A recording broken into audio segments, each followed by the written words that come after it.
Welcome back, everyone, to AI Insiders and to some folks who are here just for the first time as well. Always great just gathering a bunch of really smart marketers and who are trying to make sense of what's going on in the world of AI.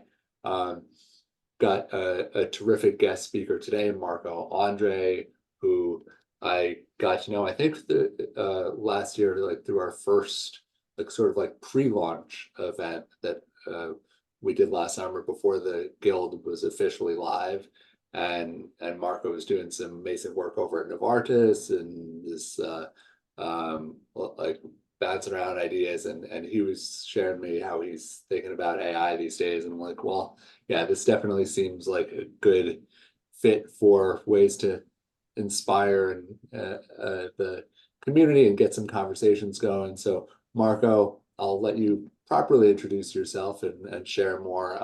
I will just remind everyone, and I know a lot of folks here regularly, but for those who haven't joined before, that this is a community conversation. It is not a webinar. And so even if Marco will present for a bit, and I'm excited to see his 7 cardinal sins. Also, I mean, it is just very funny because I know this was not intentional, but for those who get the deal with the Jewish holiday tonight, it's all about this season of repentance. So I realized after this was scheduled, I'm like, this is oddly a very fitting day for certain, a fitting talk for certain members of the community. Anyway, feel free to chime questions into the chat, and then as we we'll have a lot of time for conversation as well. So look forward to this being a really interactive discussion. Marco, please. Can you see my screen okay? Yeah, it's coming in great. Okay, so I'm gonna skip the introduction. We can talk at the end because I have a confession to make. And that confession is that I have sinned. I have used AI. So despite all the bad things that have been happening with AI, and these are a few of them, I have still been using AI. And if I can just ask you just to turn your camera just for 30 seconds, I'm going to ask you a question because I know I'm not alone. So if you can raise your virtual hand if you're driving or whatever, like who here used AI to write an email at work? Okay, quite a few hands. Who here planned the last travel using ChatGPT or some version of it? Okay, and now you need to be really honest with me. Who here brainstormed an idea first with a GPT before discussing it with a human? Okay, so I'm not alone. You're all sinners. You're all like me. So I am here to warn you against the dark path of AI. I'm here to tell you about the 7 cardinal sins of AI. So let's start. The first one is hallucination, the fabricator. This idea that, as we know, AI just produces information in a very credible way and makes it believable. And it's true, this can have really bad consequences. You know, when Google launched AI overviews, it was recommending that we should smoke while pregnant. But that's not the only thing Google was recommending at the time. Google? Oh, wait, can you hear the sound or no? Yeah, I was able to for a sec. Oh, so let me know if you cannot hear the sound. Decided what could be the harm in outsourcing their search function to the infallible power of AI. Google AI is diabolical, skull emoji. How many rocks should I eat? Well, AI wants you to eat at least 1 small rock a day. After all, they're a vital source of vitamins and minerals, because it's citing this as a reputable article when it's actually a piece from The Onion. Cheese not sticking to your pizza? You can add about 1/8 of a cup of non-toxic glue to your sauce to give it more tackiness. this Google AI suggests as genuine advice. What are the health benefits of taking a bath with a toaster? Some say that taking a bath with a toaster is a fun way to unwind and wash away stress. So do not do this at home. Do not take out of this conversation that you go and take a bath with a toaster. And obviously, this is a bit of a joke, but if we go down to our companies, this can have huge consequences: legal, liability, trust, misinformation. But there's also another side. Hallucination is the reason we always need humans in the loop. And the reason why, in some shape or form, we're all going to still have jobs. But specifically in our role as marketers, there's another side of hallucination. Hallucination is also creativity. It's seeing something that has always been there and thinking about it in a different way. Would you ever imagine bringing an origami to life?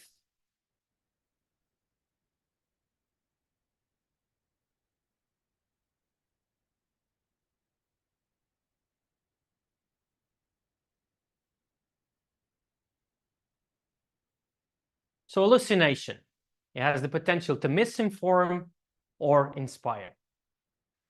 Moving on to the next one, dependence, the crutch.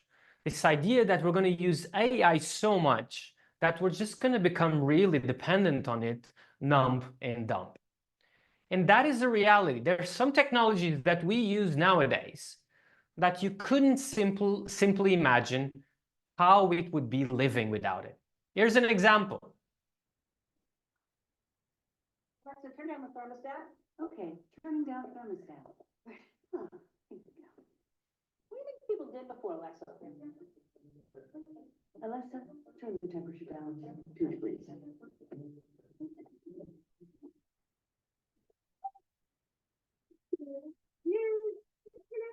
Alex, what's today's news? Doesn't matter. It's so big.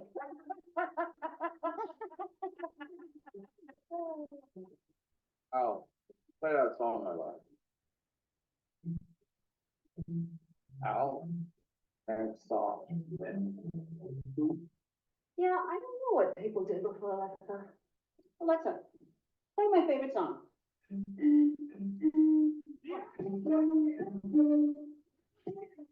But let's bring this to more examples that we can all use. So who here, if you can just turn your camera on, I'll just use your virtual hand, who here uses a spell checker at work? And if you want to put on the chat or just unmute, I'm fine. Why do you use it? Why do you use a spell checker? I can't read the chat. Let me see. Grammarly, I'm guilty of many typos. To check how to spell something, accuracy. Okay, so let me ask you something. Could you live without a spell checker? Would you go back to a world where you didn't have to use a spell checker? Let me just fix the sound thing. It should be working. No.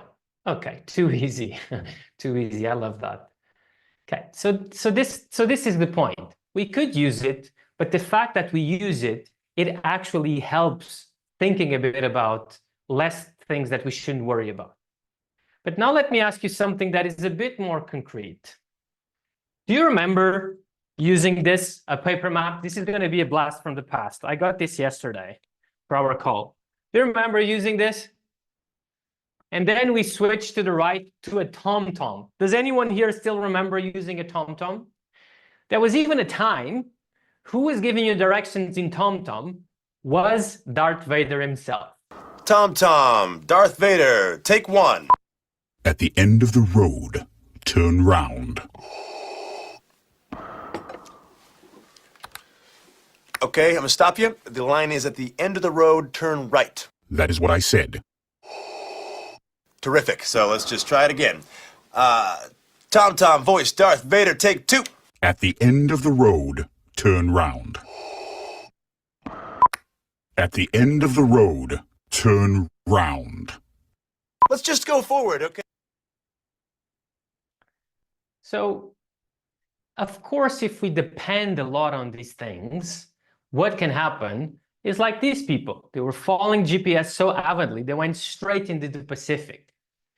But that doesn't necessarily have to be that way. If we think about AI, for some things, yes, we can be without it. We don't need to live with it. And other things, we can rely on it, depend on it completely. Next one, bias, the unfair judge. This idea that AI is going to amplify biases and make us an even more divided society. And let me give you an example that sometimes we think, okay, what is this, the bias on the training data? It is very tangible in the even before AI was here or generative AI was here, this was already happening. Training data can reflect hidden biases in society. For example, if an AI was trained on recent news articles or books, the word nurse is more likely to refer to a woman, while the word programmer is more likely to refer to a man. And you can see this happening with a Google image search. Nurse mostly shows women, while programmer mostly shows men. We can see how hidden biases in the data gets embedded in AI search engines. And of course, the biases exist because the biases are created by the data, and the data was fed by humans. Now, let me ask you something. Who here was a follower of the Olympics this summer? Any big fans of athletics? So if you're big fans of athletics, you know about this. You know about the photo finish. Yeah? Now, let me ask you, do you know how the photo finish was done in the 1964 Olympics? Like this, 22 people looking at the finish line all at the same time. Can you imagine the meeting after this? We think we have complicated meetings, but 22 people trying to align on who won in a split second. Yeah? Now, question. What do you think has more bias? The picture on the left or the picture on the right? And this is my point. Bias exists naturally, but sometimes by using the machine, we can spot it. And by spotting it, we can remove it. So AI gives us this choice. It can either amplify bias or it can bust it. Now let's move to the thorniest of all, loss, the soul stealer. This idea we're going to lose all of our jobs and our tasks are going to be taken over by AI. And I know we're all working marketing, but if you think about every function, every industry, every role on this orange part of this graph, every one of these functions is going to be affected. So yeah, a lot of jobs will be lost, and most of us are probably witnessing a lot of jobs being lost already. But let me tell you a story. When cars started to replace horses in carriages in London, there was a certain group of people that came out and protested because they thought they were going to lose their jobs. That group of people were the people that their job was to remove the horses' business from the street. And of course, they lost their jobs. They had to become mechanics or pump gas. But you could argue that they had pretty crappy jobs anyhow. And that was actually a good thing. And when we think that jobs are going to disappear and naturally not new ones are going to be created, here's a bit of a different perspective.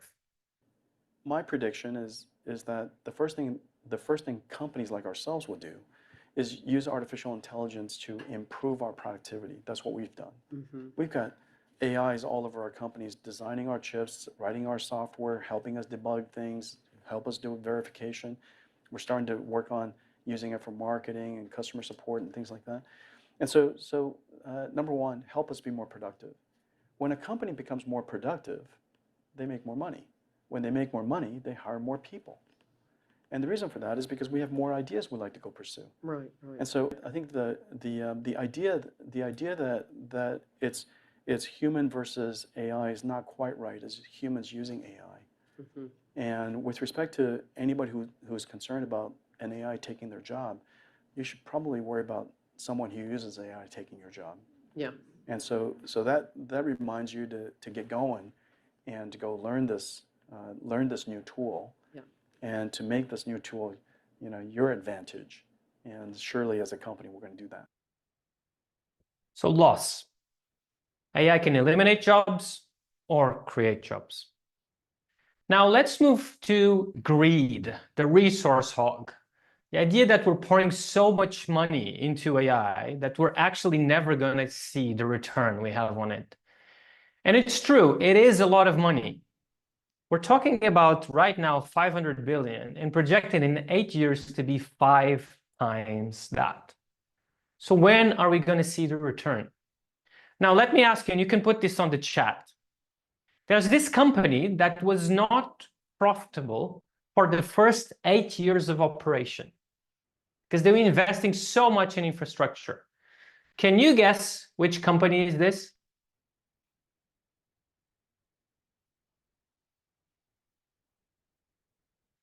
That's exactly it. This company is Amazon.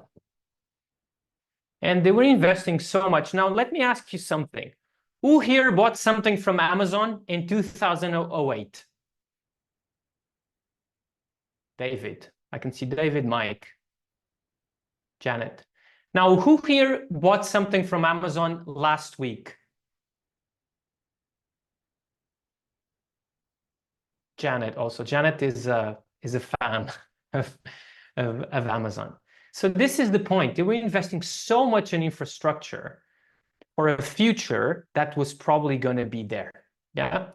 And they came to a point they were even being laughed at. Here's the thing I don't understand. The company is worth billions. Yes.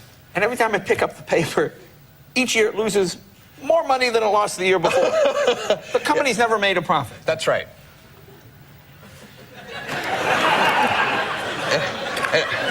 Now, why? How does it? Why? How does that? Why? Seems like a new math, doesn't it? It does. I mean, it's to someone who doesn't know anything about this. It's amazing. You know, we lost 12 million last year, and we're doing great. Well, there are a whole series of Doonesbury cartoons about this. This is not a new phenomenon. We are a famously unprofitable company, right. And we are investing in the future. It's not, which isn't unusual. Companies have done this before. What's a little surprising about Amazon.com is the scale to which we're doing it. We're doing it in a big way. I see. So you just keep reinvesting. We're reinvesting. Now I want to play this out. Yeah, let's play the scenario that this AI thing doesn't take off. Yeah, let's play that scenario. What I argue is that we have created such a computing power. We have invested so much in this new tech that will allow us to go to old data, that the impact can be incredible. Just this year, we have helped AI, with the help of AI, we have detected Parkinson's 7 years in advance, heart attacks, and breast cancer. So imagine, even if we invest all of this money and it doesn't take off, we've already allowed us to make progress in incredibly impactful ways for humanity. So greed, yes, we can invest, continue to invest, or we can reap the benefits that we already have. Next one, deception, the masked trickster. You can tell that I am very obsessed by Star Wars because I have Darth Vader featuring on basically every slide. But deception is about this idea that AI is going to create a lot of deceptive content that we won't be able to distinguish what is true and what is not. And this is actually true. We can just have a random person going into a piece of software, putting the face of Elon Musk, even synthesizing his voice, calling a friend to come and play with him and completely impersonate Elon Musk. Today, Elon Musk. Tomorrow, any of us in this room. And on this one, I really don't have an upside. I am worried, and I think we need to act quite quickly on this one because it has tremendous potential for bad things to happen. Which takes me to control, the last sin, this idea that AI, we cannot control it, that's going to take over and destroy humanity. And it might as well be. Of course we are afraid. We have never seen anything coming so fast at us in terms of technology. But now let me give you a blast from the past. Who here remembers Y2K, the millennium bug that on 1st of January 2000, a lot of bad things would happen. At the time, this was the news coverage. At the stroke of midnight, January 1st, 2000, elevators may stop. Heat may vanish. Credit cards and ATMs may cease to function. Airplanes and trains may come to a halt. People were terrified the world was going to end. This is not one of the summer movies where you can close your eyes during the scary parts. Now think about this. Now it feels a bit like ridiculous and we were laughing, but at the time it probably felt a bit like what we're feeling now. Something very quick, very fast coming at us, and we couldn't control it. But the reality is we've put processes in place, we invested, and at midnight on 1st of January 2000, nothing really happened. So AI, we have also a choice. We can limit it or let it go completely. Now, these are the 7 cardinal sins of AI. And I know I'm talking with an audience that is very informed on this. And I'm telling you this because it's not only about you. You probably know a lot of these things, but what you'll be surrounded by your teams, by your managers, by your leadership, by your partners, they are going to be asking these questions every day. And at the end of each one of these sins, I presented you with a choice that you can either do something or something else. But what I would like to ask you to help other people get to is that they should bust the or and bring the and. Why? Because of what a very famous philosopher said. And that philosopher is pink. Just because it burns doesn't mean you're going to die. You got to get up and try. So we got to get up and try with AI. Because hallucination is also creativity. We can rely on AI for some things and live without it for others. Yes, bias can be amplified, but it can also be spotted and busted. Some jobs will be lost, others will be created. We can invest resources now and reap the benefits later. And yes, we're going to live in a time where knowing what is the truth is going to be harder than ever. But we can control it. It's in our hands. So we got to try with AI. Because you know what? Some things in life are worth sinning for. Thank you.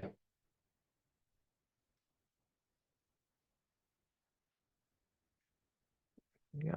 Well, thank you, Marco. This is a lot of fun to say. I love the framing of this, and even like some things that I've come across. You added a lot of great added historical context to, and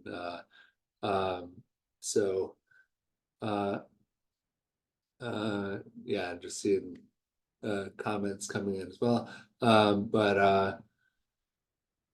Well, I'll start with Janet's question that's coming in the chat here. Deception, the only real concern? What are you most concerned about with all of this? Let me just see. Did I stop sharing? No, you stopped sharing now. Yeah. Okay, good. What I am concerned, what I am mostly concerned in general is that what I see still with a lot of executives that I talk to is they'll still think this is going to go away. It's going to magically disappear. So they either don't discuss it or they just hope it's going to go away. And they're not thinking, what are the implications of some of these things? So I was talking with someone the other day, how is going to be a marketing org? How is it going to look like in 2 years? Are you going to have someone in your team that's a marketing agent manager, for instance? I don't know. I think we can only guess. But to answer directly the question, I am worried with some of these things. The one I'm most worried is the deception one. Yes. Because we are already, social media already polarized so much the world that now you're going to be able to produce things that you won't be able to distinguish what is true and what is not. And unless you enforce regulation directly on tech companies, at a certain point, how we are going to know what's going to be the truth? So that is the one that I'm really, really most worried about. And I'm not seeing enough pressure on the tech companies or regulation from countries to put that in check. Yeah. Great. Thanks, Janet. Jay-Z. Thanks, David. And Marco, I just love your style. Like there's fear, but then there's like comfort and the delivery. I'm so impressed. Like, thank you. Brings the right balance of everything. So I think it's like a big performance. I'm curious if you have like an improv background or you tested like different levels of fear and personality in this style. Thank you, Jay-Z. I appreciate it.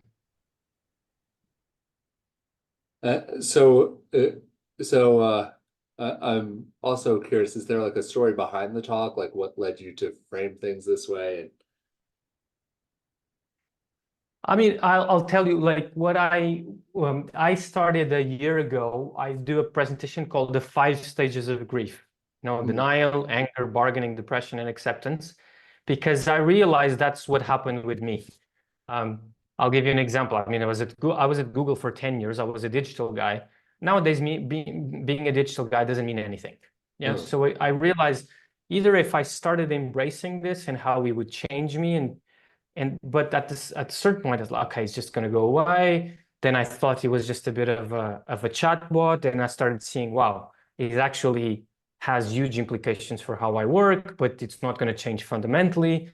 I went into the depression stage. Of course, I love marketing. And then you have Sam Altman that a year ago said, all of our jobs are going to be done by machines in 2 years.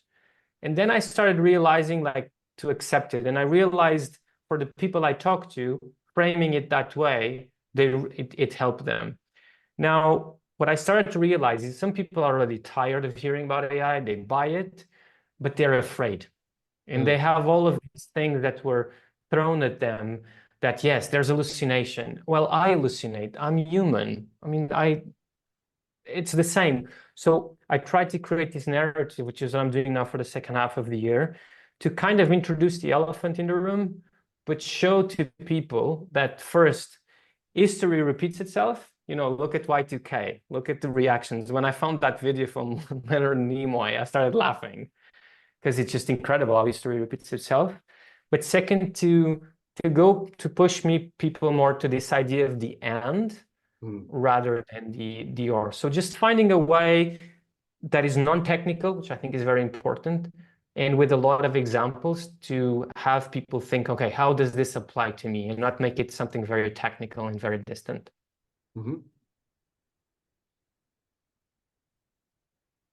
Let's see if yeah. There's a question. I want to make a point. You talked about dependence and critical thinking. And one of the qualities of AI, I think, is you're going to get better results with the type of questions that you ask. So we are actually dependent on social media because we have been now trained to just react to what we see.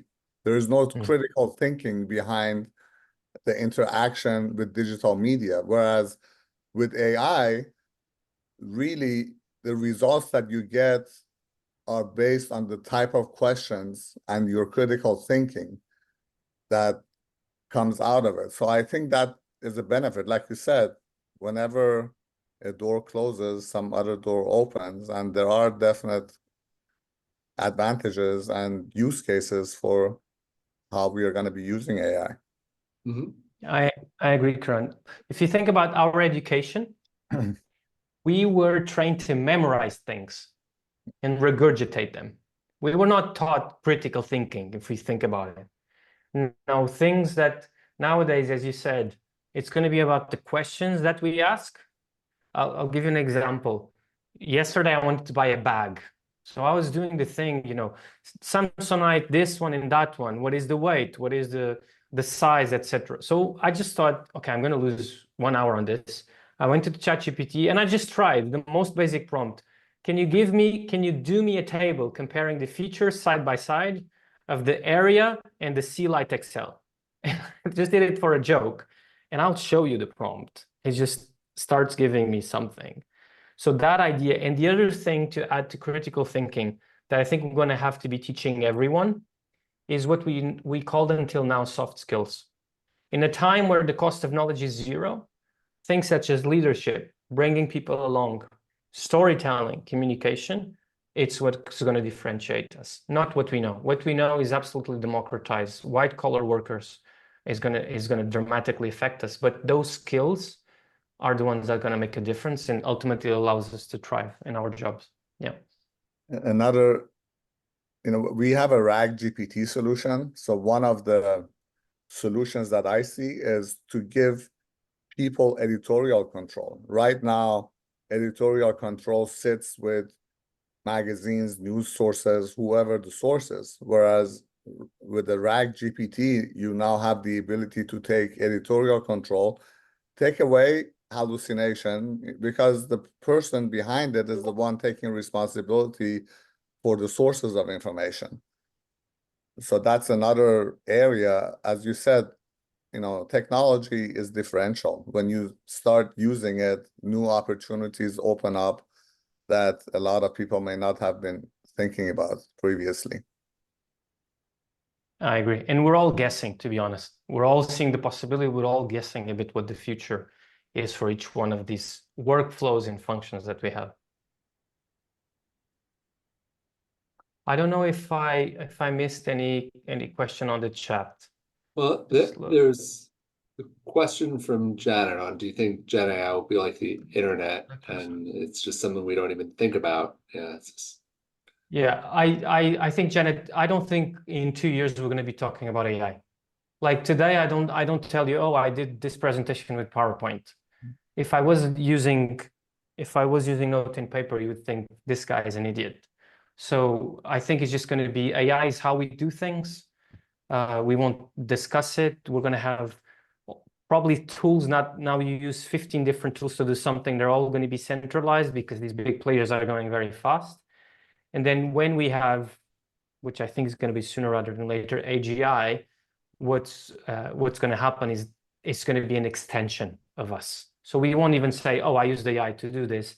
It's just the way and the muscle we have that is to use AI first to do things in a different way. Yeah. And just curious, kind of relates to that, and then I want to hear from Kate. Like with your work with Novartis, like do they have a chief AI officer, or like how is like where does AI, like do you think they should? Is it better like for a company like that, even if you're not specific to them, but like what's your take on that? I think a lot of the problem with AI right now is first is very anchored on IT or corporate strategy if you're lucky. Yeah. Which then takes control and it removes the control from the business areas. And I think a lot what you need to do, what I advise is, as a business, you need to own it. Yes, IT will give you the training on the licenses you get of Copilot. HR is going to train you on some skills, but you need to own it. For if you own on marketing, you need to be explaining that omni-channel, which is a thing that has been going on for the last 15 years and in pharma is a big thing, supposedly. It's not going to exist. A doctor is not going to go to a website and put a password and download the PDF when they can have. So you really need to own it. And so I think that's something in Novartis we should have, but it's also something so, it touches so many people that if you get someone to get that role, that person has to have a lot of power. If not, is a king without a kingdom, and it becomes a bit more of a figurative, external facing person. Yeah. Thanks. Go ahead. Well, I couldn't agree more with that point you just made, Marco, which, I'm a consultant working in the space, and I come from a marketing background.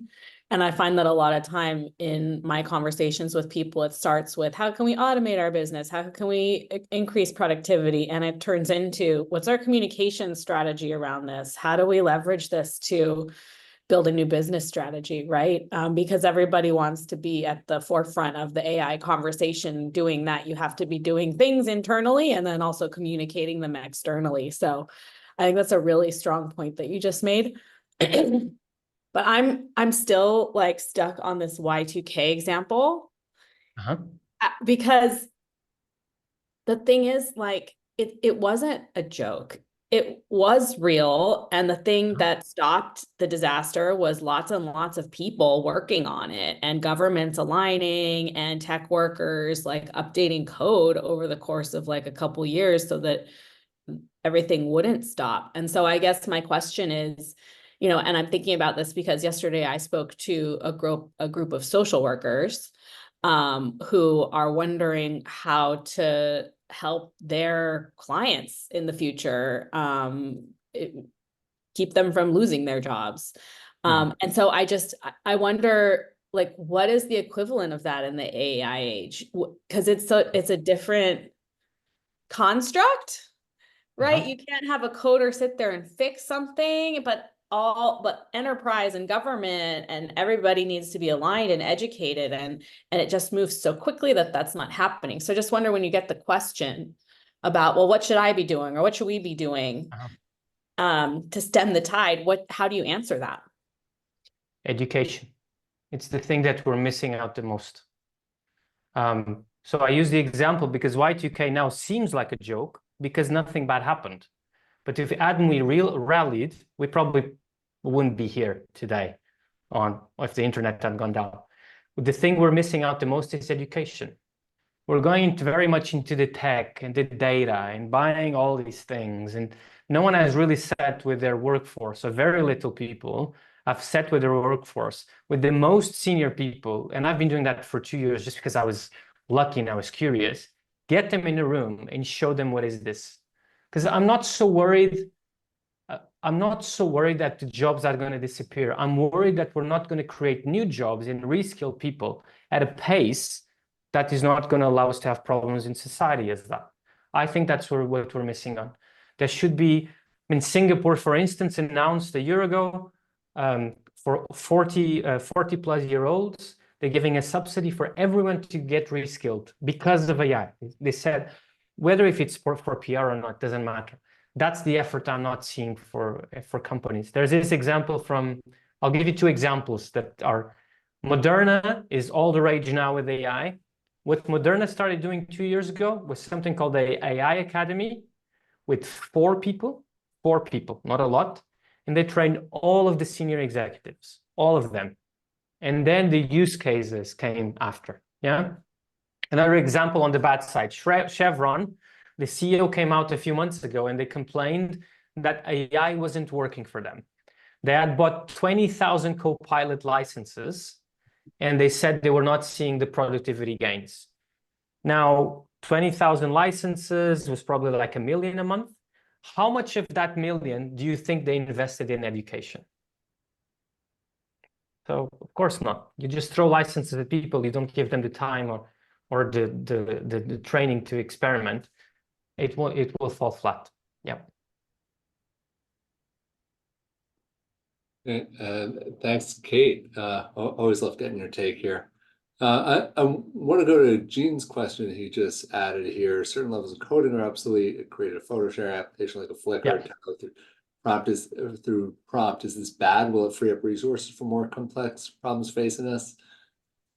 So, Gene, it's a very good question. I mean, I was talking with someone today that they created an app to record the sound from their with Claude.ai, to record the sound from their laptop because they wanted to record a Zoom, but they didn't want to have the video. Yeah, and they created it. For me as a marketer, this is very exciting because I can go from an idea to a prototype very quickly. So the barriers are, if it's bad, I don't think so. At the point that I like that the CEO of NVIDIA was making was that if we have more time, if we free up time, we have more ideas. Free up more ideas, we get more we get more money, and that we reinvest. Of course, he has a vested interest on saying what he's saying, but I think the fact that now more people that would never been able to create something can create things from one moment to the other, I think that's an amazing thing. And the other thing, I'll tell you a funny story. I was in an event, and a lady there, she told me that every time she has a fight with her husband, she puts their phone in the middle of the table with voice activated and argues back and forth with ChatGPT. Yeah. And she said it's like having a therapist at a much lower cost, and the quality of their discussions increased by 5x. Yeah. So I think in all of these things, the same technology that can be used to do something like this can be used for bad things. Nowadays, if you didn't have guardrails at the onset of AI 18 months ago, you can create a nerve gas in ChatGPT. That wasn't great. So, but I think the principle, to answer your question, of being able to go from nothing, an idea, to create something, especially in our roles, I think is the most incredible time to work in marketing. I agree. There's going to be a certain, I guess, race to the bottom for people who don't want to think bigger, but for people who have the capacity to do so, it's going to advance us. I agree.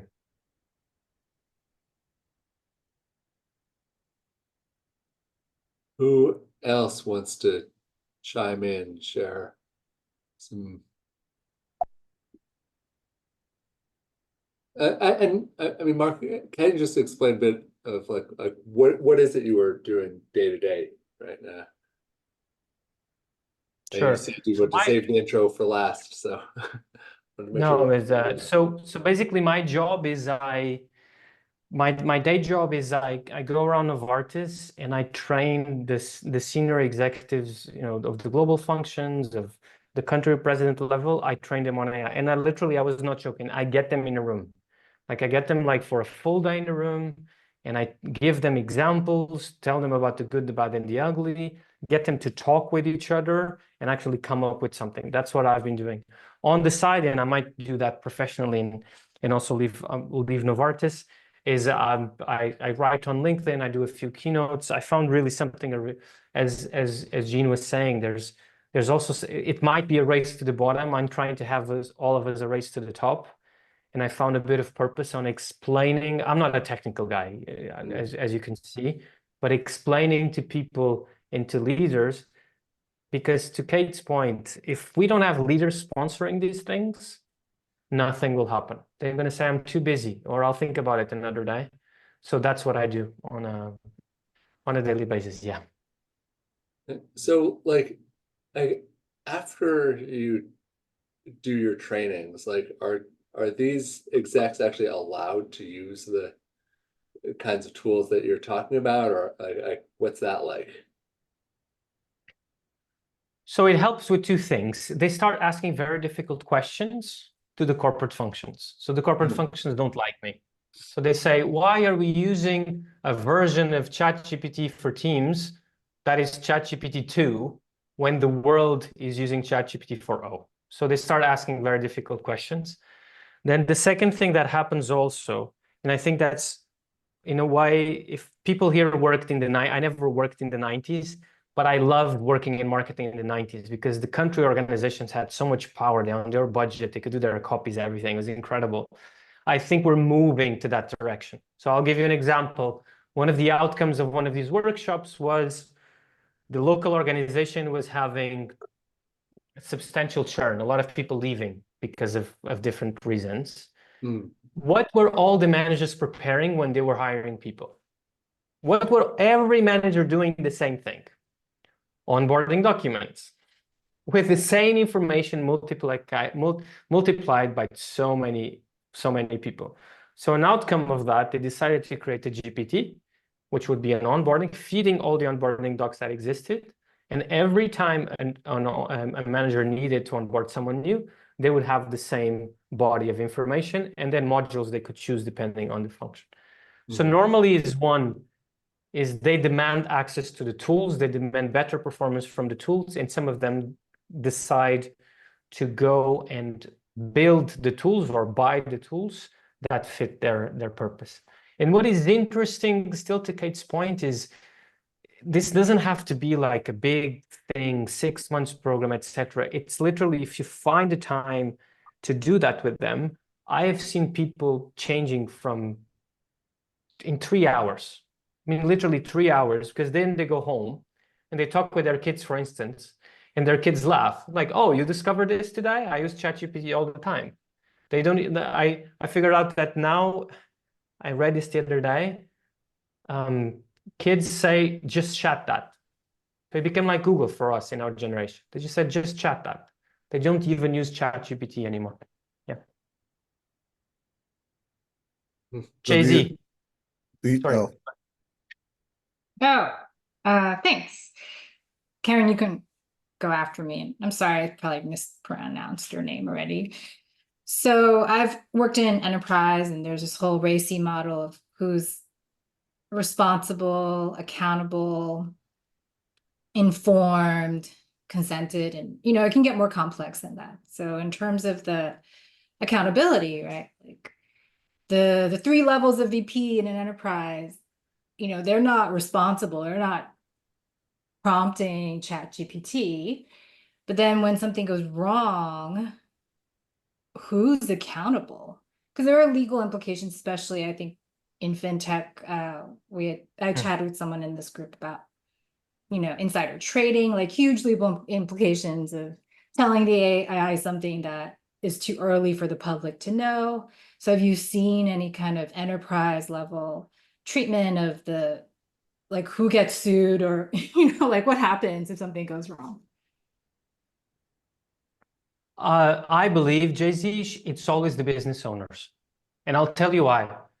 The business owners want to have all the benefits, and they need to have also the risk. So a lot of people that after some of the workshops I do, they say, "Oh, does this mean I can fire everyone and do the same with less people and improve my P&L?" And my answer normally is you can, but your competitor was probably going to find a way to keep the same people and be way more customer-centric, tell better stories, and build better products. Because cutting is easy, right? So I think the buck needs to stop with the business owner so that they have, "Oh, I'm just not going to cut this. And if something goes bad, is the fault of IT." I think they need to manage both things, because they can save up the productivity also, but they need to be responsible. So the education needs to be their responsibility. The use cases need to be their responsibility. Of course, they have a role to play on the governance and the policy, but those 2 things need to be on their show. Yeah. Thanks. Thank you. So, question for you: all these sessions that you have, do you record them? Normally, they are in person. A lot of them. They're in person. Sorry, go ahead. Is there a way? So if you're repeating, you're saying onboarding documents, I would assume a lot of executives and people have similar types of concerns and questions. To have a GPT answer things that you have covered already. So for instance, if I understood the question correctly, so my trainings, when I do these trainings with them, I do it in person. I have documents that I've created and things that other people can take my material and go and do it with their own. What I do always is I have a series of the most frequently asked questions, and then what I show in the part of the bargaining. The part of the bargaining is the interesting one, because they say, "This doesn't apply to me." So normally what I get is external studies and things I've done in other countries or functions where we created something and we show, actually, this applies to you. That is normally the most interesting, because I'll tell you, 1.5 years ago, I was one of the first trainings I did of this. The legal guy raised his hand and he said, "Oh, this is all very interesting, but it's not going to apply to legal. It's never going to affect us." Yeah. And what I said to him, "Okay, let's do this. You're going to review the next contract and I'm going to review it at the same time. The only thing I need from you is your 9 previous contracts, and let's see who finishes it first. So see, there's people denying immediately, but then if you show them the examples, is when they start thinking, okay, wait, this applies to me. Kate, go ahead. Okay, you might have just answered this, but I just had one spicy little question, which is, who is your biggest detractor or your biggest detractors within Novartis? Yeah, so there's 2 types. I think there's people that are fearful. Yeah. Let's say, for instance, IT. IT never likes anything new. There's a reason you always buy. No one has ever been fired for buying IBM. So that's a difficult one. And then the second one, this touches so many businesses that sometimes people feel, no, I own this. No, I own AI. And that's like saying owning the internet. So what I have sometimes is I put people to ask difficult questions, and that's going to bring change to people. So think about, I'll give you an example. Legal. I was lucky that my legal functioned very quickly. It was the first presentation I went to do in Novartis was to the legal function. So they didn't become detractors. Now, it's not the same conversation if I go to compliance, for instance. They think I'm just spreading the scent, that I'm advising them to do things that they shouldn't be doing, that I'm going to bring problems to the company. Those are the people that are most difficult. But honestly, those are the people that I try to get in the room. I actually like the skeptics, because when they turn, they become the biggest champions. But it takes a lot of effort and a lot of patience, to be honest. You must feel Yeah, like I agree with you. Sorry, go ahead, Jenna. Sorry, I was saying you must feel like a marked man at the moment, but my goodness, I feel like rather than the detractor, you are their savior. Thank goodness you're doing this for them. I mean, I understand why they're so resistant and why it's so hard, but you know, that was it the Stanford professor, the legal professor, who said, you know, lawyers will lose their jobs to people who are, you know, using Gen AI in to be a lawyer. And you know, these companies won't exist if their companies don't embrace it in every way. And these are the leaders who will cause their downfall. So I hope they're grateful to you when they see the light. Yeah, I agree. I think my advice to any of you that have these types of roles is you need to be incredibly protected. I was protected from 4 levels up. And I knew I was going to piss off people. I know. And even if I do it in a kind way, and I try to bring people along, and I'm not a rebel. I don't like, if I would be a rebel, I would not be in corporate. But you need to be very protected. And you need to be protected by people that they know they're going to be in the company 5 to 10 years down the line. Because someone that's just trying to optimize for the quarter, they don't care about any of these things. And honestly, it's not that they're bad people. They're not paid to care. They care about the next quarter, and that's it.